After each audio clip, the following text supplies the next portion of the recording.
Meanwhile, in Baldwin County, the Board of Education asking the state to repeal a law that says it never worked and cost public schools more than $100 million. Our Michael Warwick live in Daphne tonight with more on the Alabama Accountability Act. And Michael, Baldwin County says they want the state to do away with it, I understand.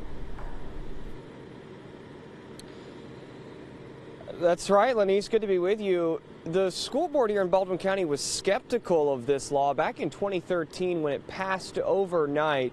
They were skeptical then, and now, 5 years later, they're more convinced that this law not only does it not work, but it costs public schools across the state a lot of money. Even with the good intentions, now we have 5 years of statistics and facts to show that in our opinion, it's not working. The Baldwin County Board of Education is turning to the state, asking for a repeal of the Alabama Accountability Act, which allows students to transfer from failing schools to private schools.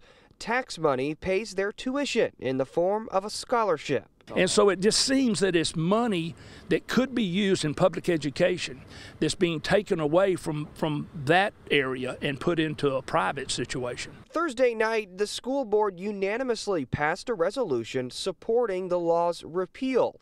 The board used these points to back up their position. First, the law hasn't improved education in the state, and the majority of students receiving AAA money were not going to a failing school.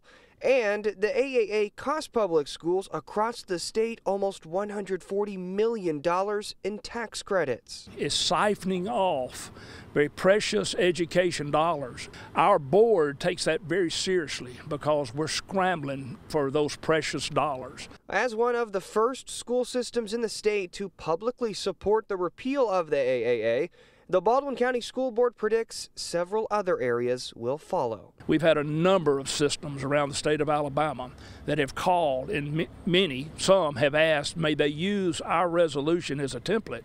And of course, now the education community is speaking, and I think that's extremely important. There are 75 schools on the list of failing schools that Alabama released for 2018.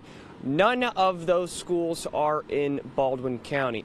One question, though, is why was the state allowing so many students to transfer schools when they weren't even in a failing school? Well, Fox 10 will follow up with that and ask our educational leaders at the state level why that is, why these students were allowed to transfer from a public school to a private school when that school was not even failing. We're going to follow up for you guys live here tonight in Daphne. Michael Warwick, Fox 10 News.